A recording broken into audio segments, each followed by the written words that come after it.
This is 24/7 World Radio.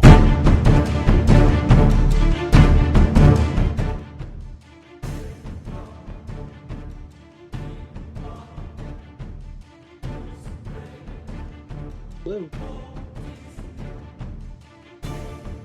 Brother Eric?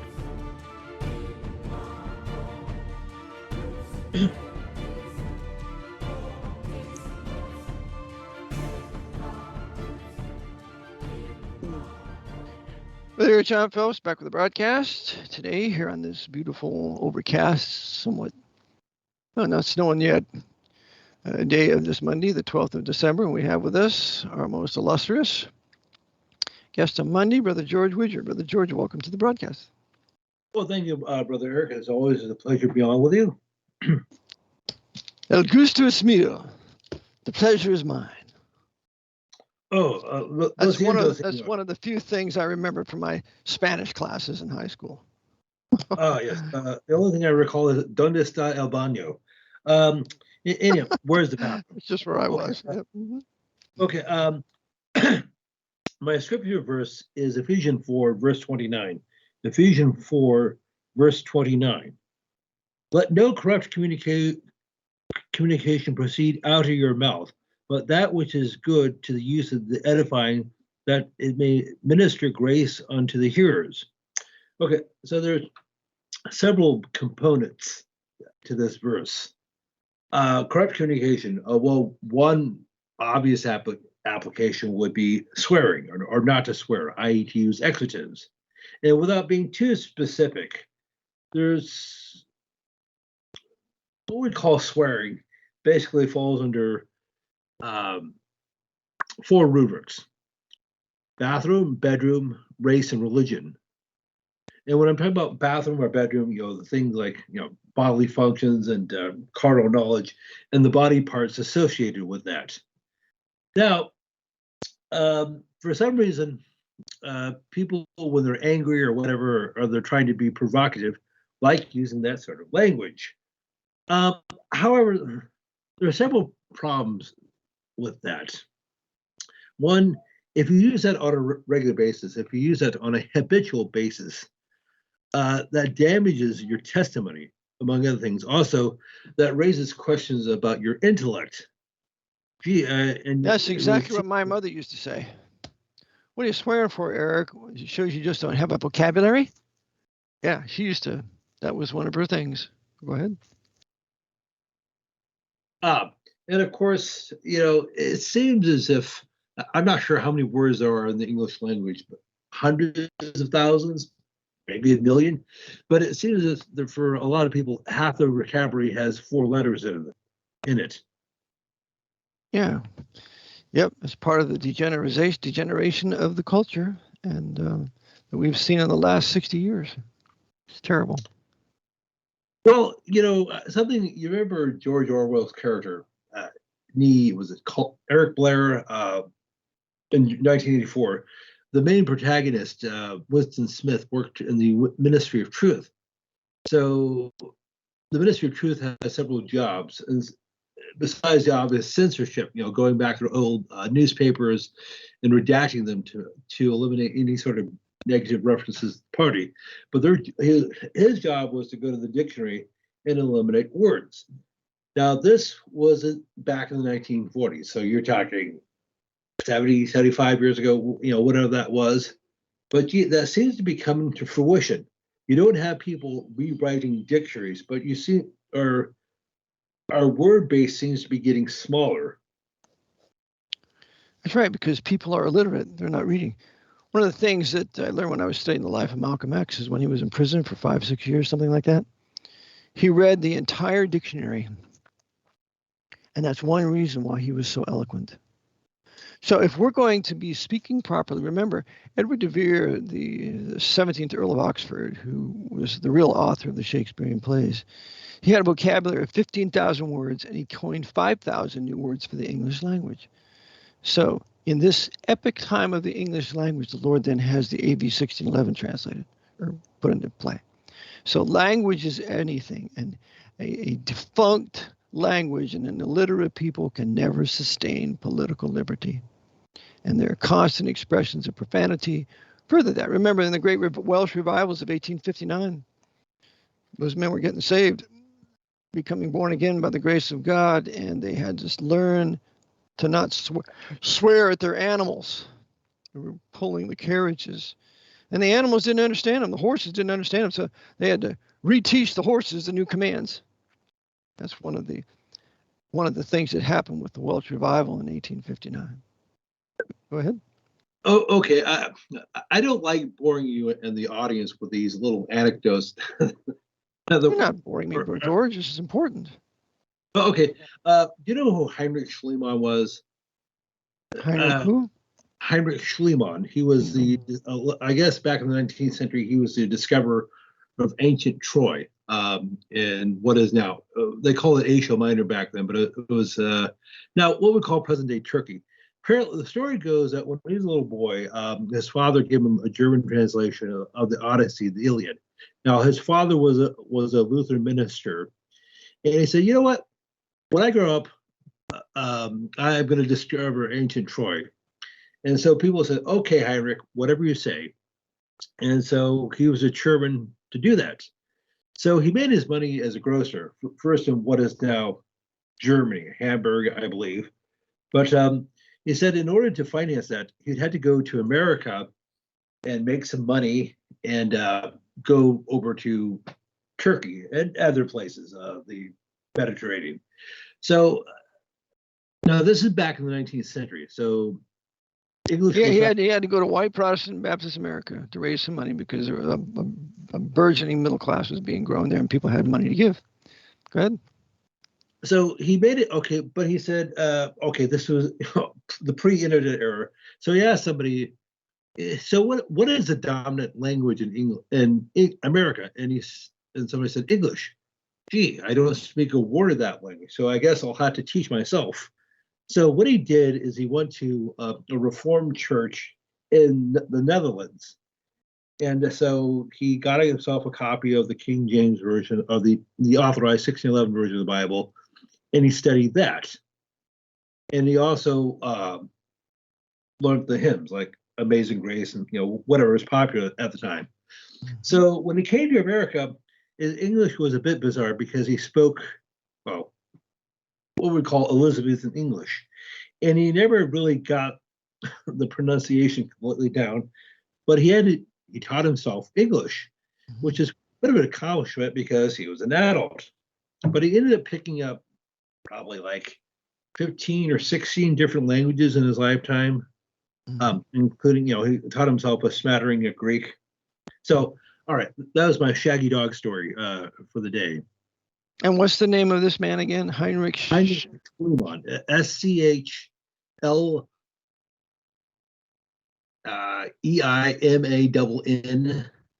So the story was he did raise enough money to make it in the United States. Started out as a grocer in Chicago, sold people supplies. He made his way to California, to Sacramento, because he actually had a brother that lived there. This is back in the late 1840s during the gold rush. So he realized he was not a gold miner, but he decided to make his money by selling the supplies to the miners. So he raised enough money to make it over to Turkey. All right. So very good. Which also further proves the point that the great archaeologists are white from Protestant nations. The whole science of archaeology is birthed in white Protestant nations. Go ahead. Okay, so he basically used the hymns that he heard in this English-speaking Reformed church in Amsterdam and studying the King James Version of the Bible. So as I said, from what I understand, he butchered the pronunciation of the English, but he did the best he could. Well, the Lord bless him for that and for what he discovered. He discovered Troy, right? Yes. Okay. It was a great archaeological find. Praise God. So some people say he was more of a treasure hunter more than an archaeologist, but that's another conversation altogether. Now, by the way, a happy belated birthday. Well, thank you. I'm glad I made it to 69. Hopefully I'll make it to 70. Don't know. Okay, so what is the actual birthday? December 3rd. The third. Oh, okay. So this was over a week ago. Okay. Well, sorry for not having that in my file. That's all right. I will give you a dispensation for that. Well, thank you. So, anyhow, speaking of Germany, did you catch what happened last Wednesday, December the 7th? What, on the celebration of Pearl Harbor Day? No, I didn't. In Germany. There was this abortive coup, so to speak. What we call in English the National Patriotic Front tried to overthrow the government in Berlin in the Reichstag because they were not happy. And of course, the media calls them right-wing extremists who are heavily influenced by QAnon. Yeah. Well, I noticed that they regard the government in Germany as illegitimate, and it is, because it was set up by the occupying American military forces there, led by this notable criminal named John J. McCloy, who was a high-level Knight of Malta, brother-in-law of Konrad Adenauer. And John J. McCloy was also head of Chase Manhattan Bank, and he was also involved in the Warren Commission for the cover-up of Kennedy assassination. So this criminal, who was high commissioner in Germany when they set up their government there in 1947 to 49, something like that.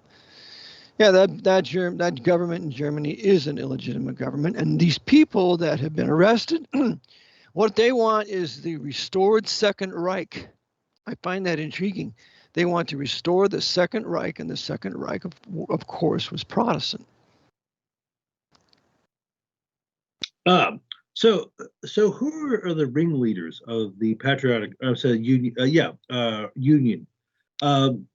I'll just mention a couple of names.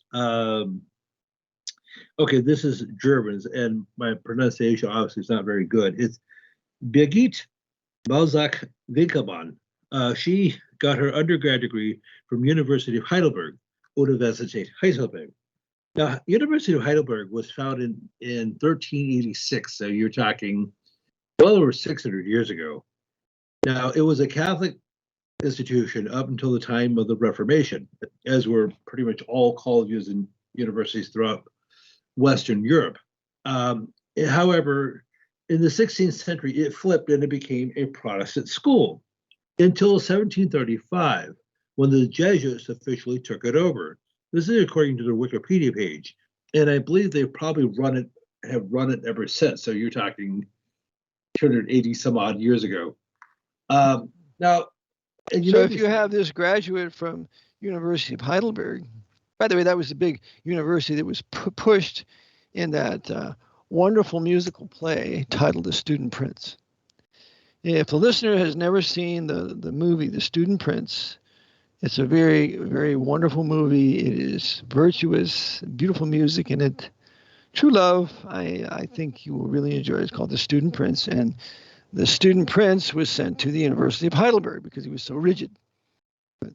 So they got to put Heidelberg in a good light for the Jesuit order. So go ahead. Okay, so you may be wondering, so the Jesuits officially took it over in 1735, but they were officially suppressed in 1773, so less than 40 years later. Well, yes and no, because that bull, God, I'm drawing a blank as to who the Pope was at the time. Clement XIV. Thank you. Who officially abolished the Jesuits. It only applied to jurisdictions the Catholic Church had open control. So, in Catholic countries, that's right. So you're talking what would become Italy, France, Spain, Portugal, Latin America, but Belgium, places like that. Poland, Hungary. However, in non-Catholic countries, such as what would become Germany, England, Russia, it did not apply. That's correct. And it did not apply in Poland because you have the first partition at this time when Frederick the Great of Prussia and Catherine the Great of Russia divided Poland and hence took it over. And therefore the Jesuits were not required to leave Poland because they were under two monarchs that were not Catholic. That's how they got out of that.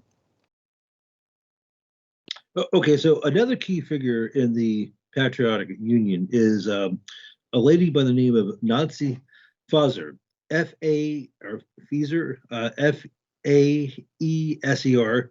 She was born in 1970, July the 13th. So she's 52 years old. Now she got her education, or some of her education in the United States. She went to New College of California in San Francisco, or New College of California. I'm sorry, what is it? Okay, New College of California Law School in San Francisco. New College of California was founded in 1973 by John Leary, who got his undergrad degree from Gonzaga University in Spokane, Washington. And what is Gonzaga? It's Jesuit. Thank you. So here's another leader. Here's another leader who's Jesuit connected in this movement that is being suppressed now by the German government. Okay, go ahead. Okay, so when I heard about this on the radio last week, it immediately reeked of January the 6th. And actually, it also reeked of the business plot back in the 1930s and all sorts of these little operations. Now, the beer hall push, 1923? Yeah, so you're talking almost 100 years ago. Mm-hmm. So I realized it seemed like an FBI operation. I realized, well, the FBI actually does operate in Germany. So they almost certainly. So this is just my opinion. Can you indulge me for just a moment, brother? Of course, my brother George. Oh, okay. So what this is a trap. Just like on January 6th here in the United States, you had a countless number of decent, right-minded Americans in the United States and Germans in Germany who are angry and fed up with decades of treason, generations of treason, sedition, and oppression. And bringing in all the savage Muslim Arabs into Germany and gang raping the women, bringing the Turks in after World War II and gang raping the German women, reducing the white German population. And so this is high-level treason, no doubt. And but this agitation was for the purpose of building the new right in Germany. As you rightly call it, this is a trap. Same thing they're doing here. Same thing they're doing in England, Canada. Same thing. So these people were, as I said, if you read media accounts, these people fell for QAnon conspiracy theory, which is a CIA creation, but that's another story altogether. Yes, QAnon has actually released several things that are correct, but that is the purpose of controlled opposition and disinformation. Now, it seems as if that over the last few years, you've had countless number of people all over the world who are angry about about these shutdowns and restrictions.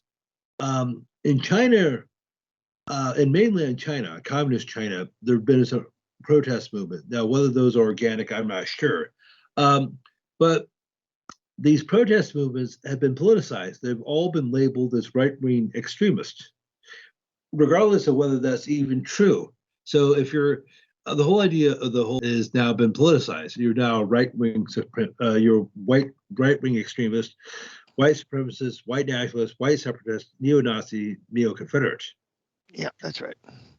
To an attempt to drive us all into this movement that they control, as they successfully did in Germany with the Austrian Adolf Schicklgruber after the loss of World War I, blaming the Jews for it and so on. So. Mm-hmm. Same game. Meet good, kind care from Sally Hansen. I'm sorry. Now with up to 7 days of color and shine. Sorry, my alarm just went off. Okay. So as I said, we just mentioned your birthday, which was on the 3rd. It's interesting. Today is December the 12th. In a couple of days is December the 14th, and obviously, and that's significant for a couple of reasons. So on December the 14th. 1799, George Washington died. Also on this date, 10 years ago, 2012, you had took place.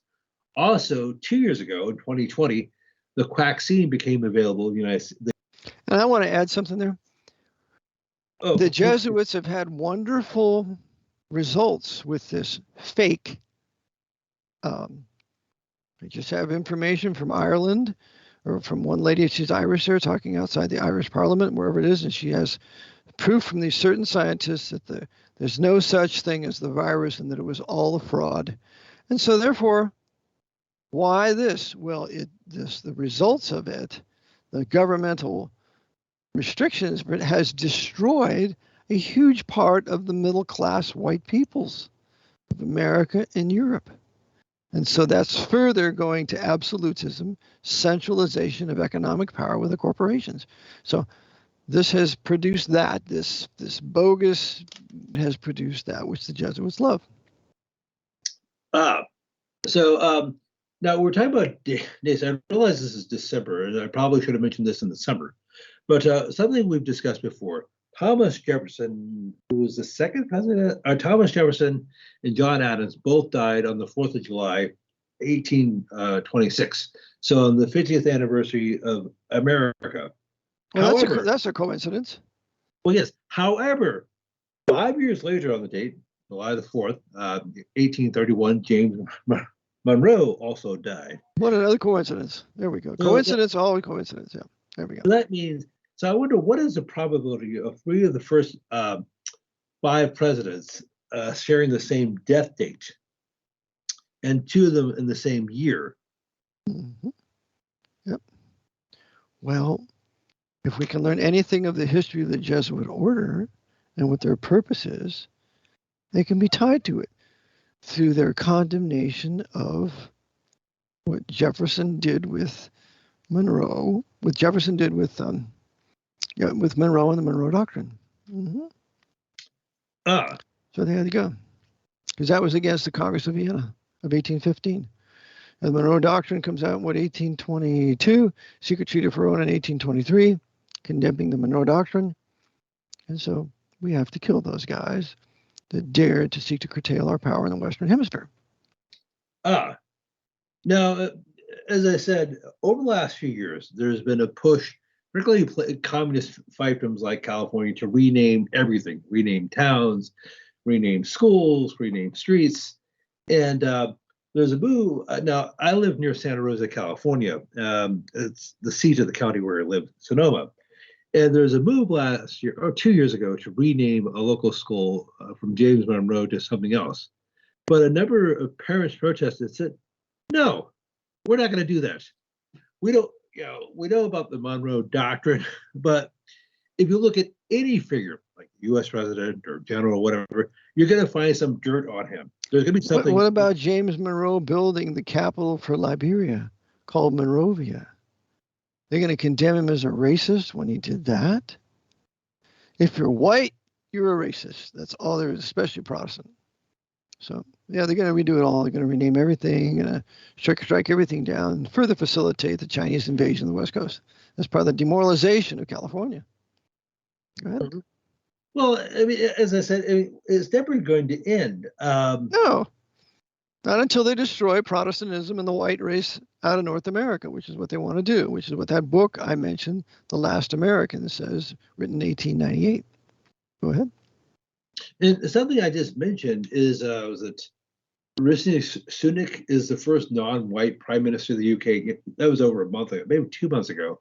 And you can say, well, what's the big deal? I mean, most of the prime ministers have been white. But well, it's the white people. Don't you think they ought to have a white prime minister? Why should we rejoice if somebody of another race is the leader of a nation that's not their race? It's unbiblical. If people of a certain race, language, and culture are to continue, they have to have people arise from themselves. They're not to be governed by other races, because those other races have different preferences, and it's not theirs. It's not the people of England. Go ahead. Okay, and that lends itself to tyranny. Of course. Race mixing, miscegenation lends to tyranny. Correct. And absolutism.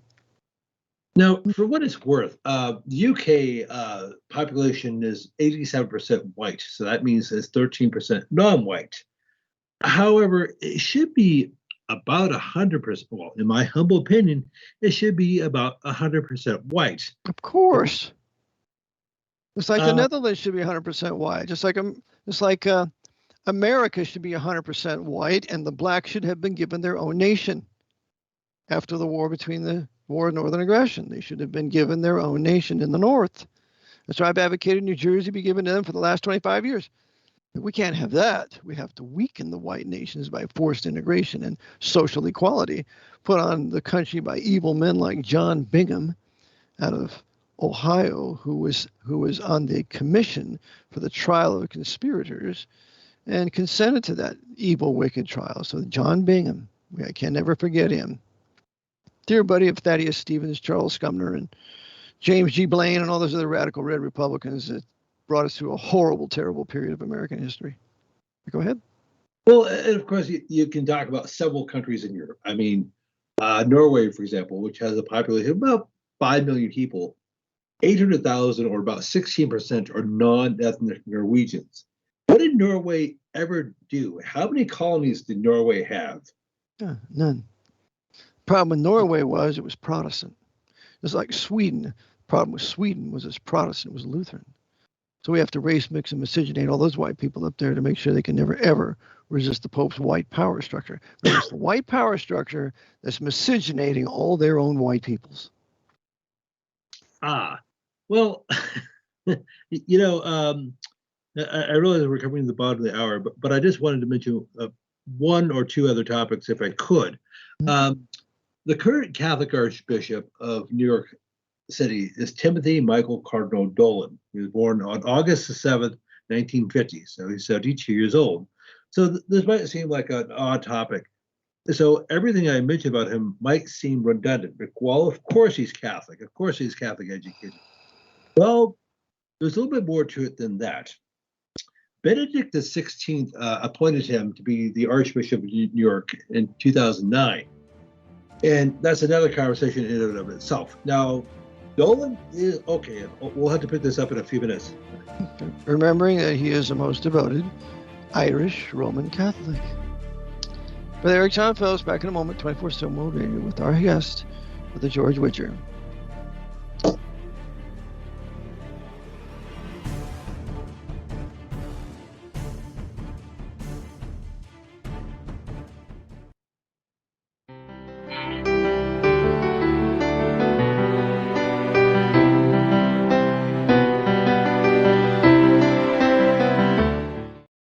This is the Eric John Phelps Show on 24/7 World Radio. This is Brother Nicholas. Join me every Tuesday at 2 p.m. Eastern Standard Time for the German Bible Truth Hour and at 3 p.m. Eastern Standard Time for the Dutch Bible Truth Hour on 24/7 World Radio. This is Bruder Nicholas. Ich lade euch herzlich ein, mich anzuhören jeder Dienstag am 2 Uhr nachmittags, amerikanische Zeit, für die deutsche Bibelwahrheitsstunde und 3 Uhr amerikanische Standardzeit für die niederländische Bibelwahrheitsstunde am World Radio 24/7. Dit is broeder Nico. U bent hartelijk uitgenodigd om elke dinsdag om 2 uur Amerikaanse standaardtijd het Duitse Bijbelwaarheidsuur te volgen en 3 uur Amerikaanse standaardtijd het Nederlandse Bijbelwaarheidsuur te volgen op 24/7 World Radio. This is 24/7 World Radio, and you're listening to The Eric John Phelps Show. As you 24/7 World Radio with Brother George. Please continue on, Brother George. Left off with Timothy Cardinal Dolan of New York City, the leading prelate and prince of the church of the papacy in this country. He's the most powerful of them all. He heads up the Council on Foreign Relations out of New York, and he also oversees the Federal Reserve Bank out of New York, which is the biggest and largest of the 12 banks. Go ahead, George. Okay, so this might seem obvious and maybe even redundant for even to talk about Dolan. However, in addition to those factoids you just mentioned, there's some other details I need to add. He went to Dolan, as I said, was born in 1950. He went to St. Louis Preparatory School in St. Louis, Missouri. So he was trained by the Jesuits. Also, for good measure, he was an adjunct professor at St. Louis University. Mm-hmm. So it's an adjunct. What does adjunct mean, George? That means you're not on a tenure track. You basically teach term to term, quarter, semester, whatever. You're just generally speaking. You have no intention of becoming a full-on professor. It's just like he's a substitute. He's a substitute. He's a fill-in kind of thing, right? Yes. It's just like people often, this happens in the United States. We have 2-year schools called community colleges and other things, junior colleges, city colleges, and they'll often hire people with just an undergrad degree to teach mathematics or something like that. And they'll do it as they have a regular day job, and they'll just teach like a night course. Mm-hmm. Yep. And St. Louis, the city of St. Louis, I also believe the University of St. Louis University was named after Louis the 14th, wasn't it? Was it Louis the 14th? I had to check that. I'll get back to you. Now, here's some other points. Dolan is a Knight Grand Cross of Justice of the Sacred Military Order of Constantinian Order of St. George. He's also a Knight of the Grand Cross of the Order of St. Maurice and Lazarus. Also, he's a Bailiff Grand Cross Order and Devotion of the Order of Malta. Makes perfect sense because the headquarters for the Knights of Malta is in St. Patrick's Cathedral. They're in New York City, where Egan is the Archbishop. So that makes perfect sense that he would be a Knight. Egan was. Edward Cardinal Egan was Dolan's predecessor. Oh, that's right. Egan was. How about Dolan? Dolan, he's a Knight too, isn't he? Yes, it actually says that. So pardon me, I must have slipped there. Dolan and Egan were both Knights of Malta. And it makes perfect sense because their headquarters is in St. Patrick's Cathedral. By the way, if you've never been in St. Patrick's Cathedral, you need to go in and take a look at the place. It's just an unbelievable, huge, massive edifice. And in the ceiling is IHS, at the top of the dome, IHS. Yep. Go ahead, George. Okay, so now I'm not just picking on Dolan specifically, but as I said, Benedict appointed him to be the Archbishop of New York City in 2009. Now, this has been the issue in other countries for centuries, and in America for well over 200 years, where you have a prelate. Now, a prelate is an archbishop, bishop, or auxiliary bishop. An archbishop is in charge of an archdiocese, which comprises at least 2 dioceses or administrative districts. So a bishop is in charge of a diocese. An auxiliary bishop is basically an assistant to the bishop. So I just thought I'd clarify that. Thank you. Wonderful. So, but a cardinal is not considered a prelate? Well, that's a special type. So theoretically, a cardinal could become pope, and he has the authority or the option of voting for the next pope. Mm-hmm. Okay, very good. So that is what the distinction is.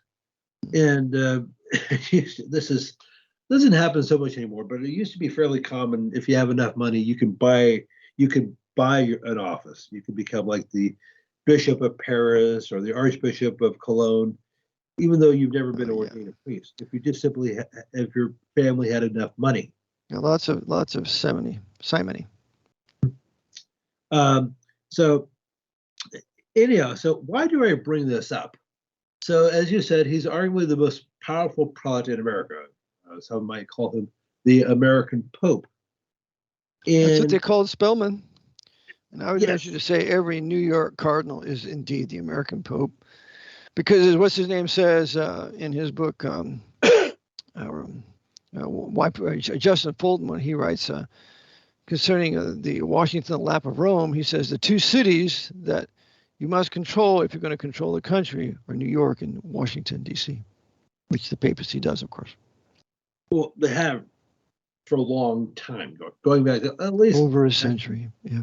Well, somebody actually, that's another conversation altogether.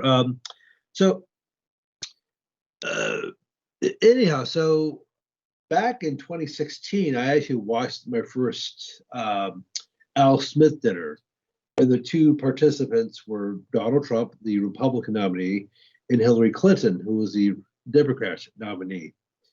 And and I know we've discussed this before. Back in, was it 1928, Alfred Smith, was the first open Roman Catholic to run for the presidency, and ran against Coolidge. Yeah, 1928. I think he ran against Coolidge. Oh, okay, so Smith died in 1944. So Spellman said, you know what? Every year in October, we're going to have a special Al Smith dinner. And in every presidential year since 1948, we're going to have the two leading candidates address the Al Smith dinner. And makes perfect sense. So that took place physically until 2016, and it was done virtually in 2020 because of this whole, whole nonsense. Right.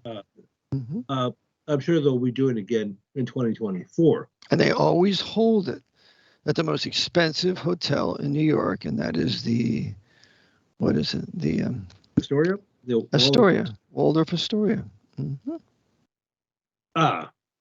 So anyhow, shifting gears. By the way, you want to make sure you notice all the papal court Jews there, like Chuck E. Schumer was there, and Kissinger was there, and the mayor, former mayor of New York was there. What was his name? Bloomberg, Michael Bloomberg. Bloomberg. All these papal court Jews are there, subject to the Archbishop. Yes. So you have high Freemasons and Knights in Malta there, and their wives. That's right. And maybe their concubines as well. But of course. And when I was watching it, there's a lady sitting behind Donald Trump. I swear she looked like Sophia Loren. Maybe she did. She did. I mean, she made sure she had her dress on that cut out, and you could see her breasts and cleavage there every time the camera put on Trump. So I'm sure that was deliberate too. I think she became a broadcaster on Fox News. I can't remember her name, but she's Italian. Oh, maybe it's like Sophia Loren's granddaughter or something. But anyhow, a couple other points, if I may. The other day, I was looking this up. I know we talked about the film Wagging the Dog a couple of times, and I actually did a presentation on it. So I decided to do a Google search to say, is the whole Ukrainian situation, I'll call it that, another a Wag the Dog story? And the first hit came back was an article from Politico, which is an online magazine which has been around since 2007.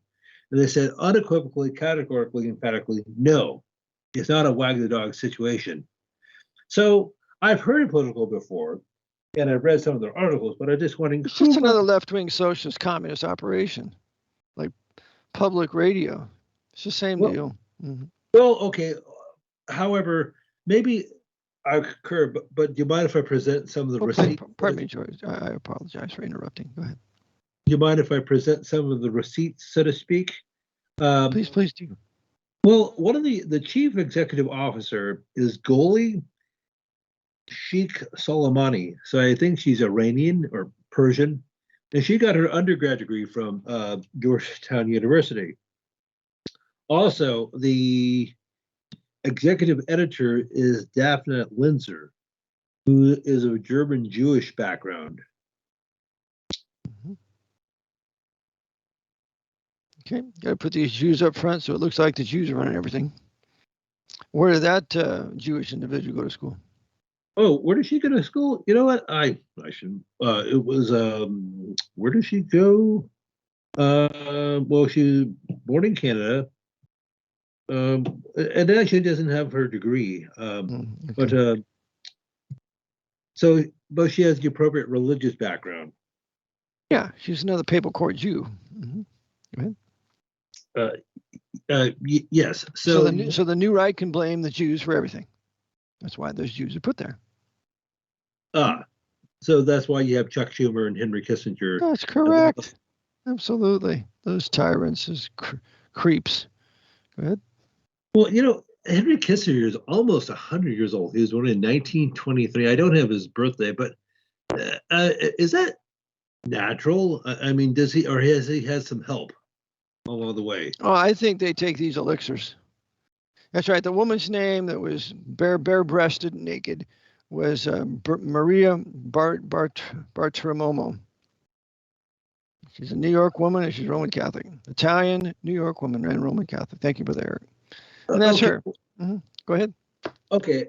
I don't know this, but Dollars for Donuts, she probably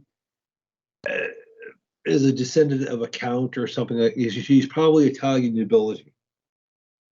Well, sure. Of course. They're all divine writers. They believe they have noble blood. They're absolutists. They keep it in the family. We are just like Epstein said of all those girls that he seduced. He told that woman that went to get him, what was her name? Maxwell? Maxwell. Yeah. He said they're all trash. They're all trash. And if that's the case, he believes in divine right rule and that he has noble blood or involved with the papacy that teaches that stuff. Of course, he was a Jew, but he's, these Jews that think they have noble blood because they're affiliated or intermingled with the Roman Catholics. But go ahead. Well, I mentioned him before. The actor Christopher Lee, who died back in 2015, his mom was actually,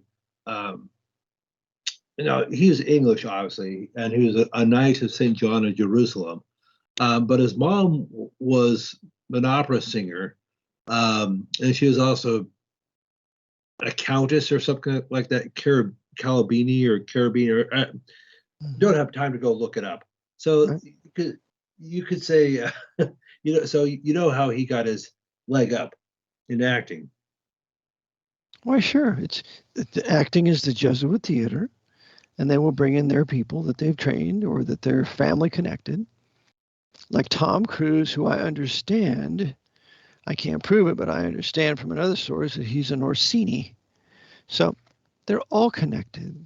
And you don't get into Hollywood and become famous without the Jesuit hand and you have a connection. Now, I got this from Eric. He says it's the father-in-law is Saul Steinberg, the Jewish billionaire, died in 2012. Interesting connections. There's interesting connections with the New York wealth. Yep. Okay, so if I could, I'll have time to bring up at least one more point. The New York wealth. I'm sorry? New York wealth, as I said. So I was just looking up something last week when I doing some research for another topic, and I came across. You've heard of Fort Lewis in Washington State, haven't you? Yes. Mm-hmm. Okay. Well, it's actually since 2010, it's been called Lewis McChord Air Base. It's a joint Army and U.S. Air Force base.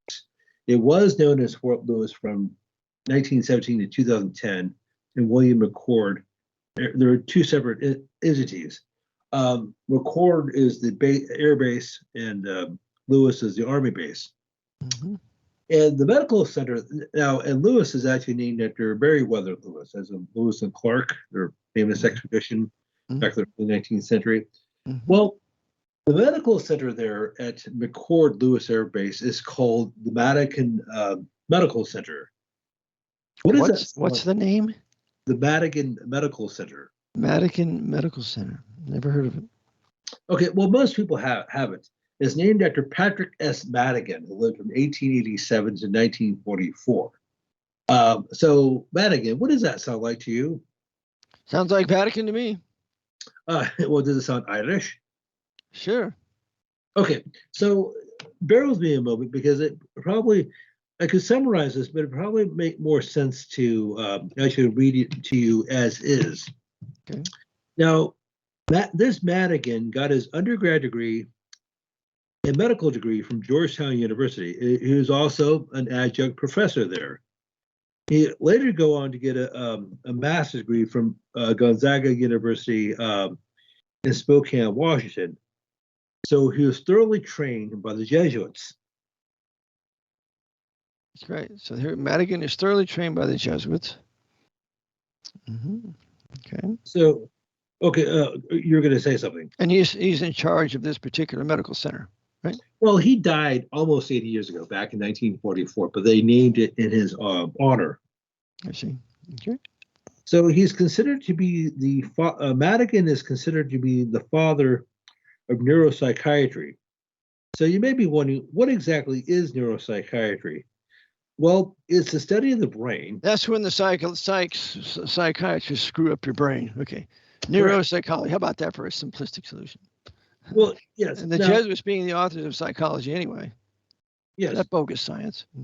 All right. So I'll just read you directly from his personal webpage. This is not Wikipedia. This is the Patrick S. Madigan website, known as, quote, the father of Army neuropsychiatry, close quote, was the Assistant Surgeon General of the United States Army from 1940 to 43. Died in 1944 of that year on September 22nd.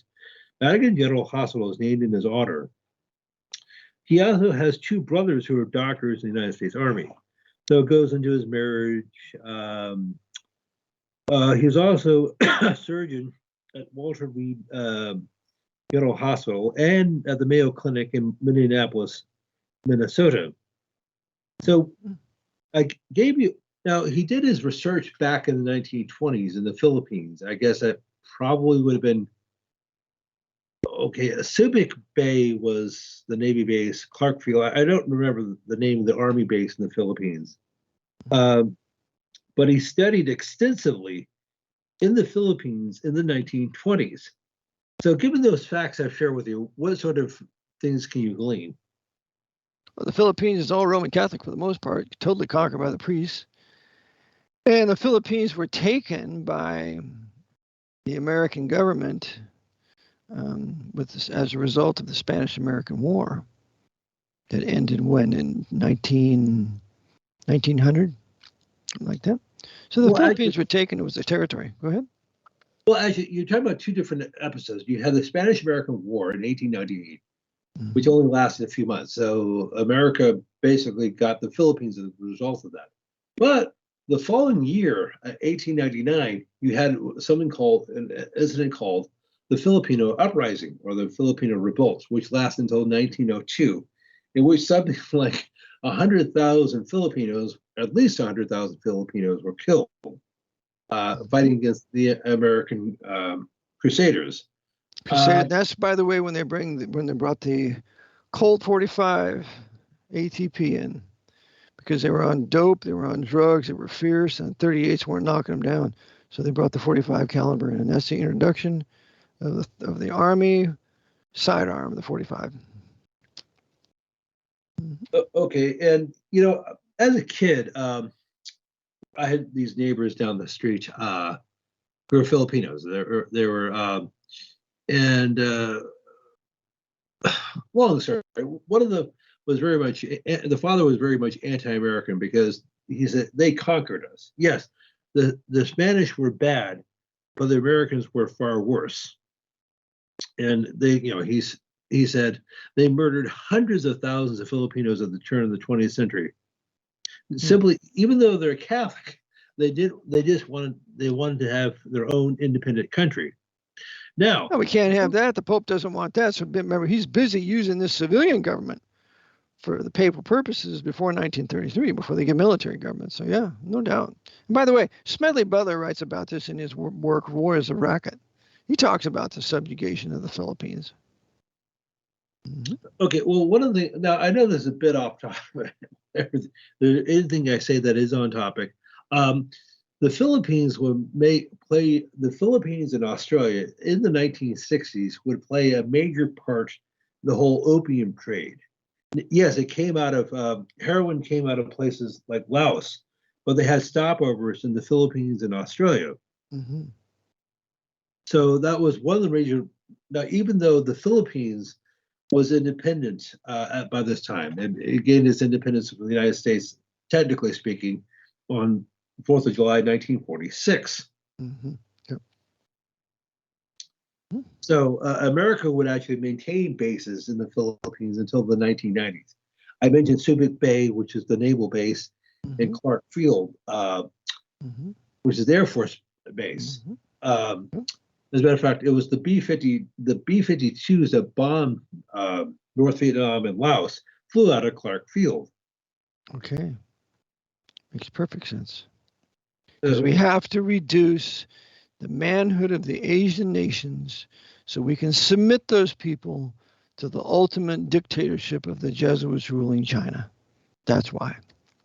They did the same game with the Vietnamese men, Korean men, Filipino men, to weaken the nation. Once you weaken the manhood, you weaken the nation, and then they'll be more subject to their conquerors, which are intended to be the Chinese, the red Chinese, the communist Chinese. Oh, okay. Well, all right. Last week, Mark, I mentioned him before. I know he's controlled opposition, all that sort of stuff. But he did a comedy video. He said, "Would the United States win a war against Russia right now?" So he showed a training video from Russia. It's in Russian, and they look like virile, strong Spartans. White men. Mm-hmm. Yeah. Yes. Yep. However, Mm-hmm. so then he showed a promotional video for the U.S. Army, and they're saying, "Hi, my name's Susie, and I'm so proud to be in the U.S. Army, and my two moms are so pleased with me, and I identify as a girl, but however, gender is a construct." So, well, the Russian manhood will teach them all about gender when they get their hands on them. Mm-hmm.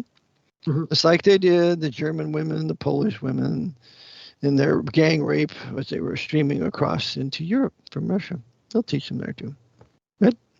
Oh, okay. So, nowadays, for decades, they've had to, not only do they have to have gender sensitivity training in the U.S. Army and other services, but they had to say, hey, well, you don't want to say anything that might hurt people's feelings. And so you need to correctly identify people by their proper pronouns. What, he, she, and it? Is that what we're going to do now? This is another 3-hour conversation.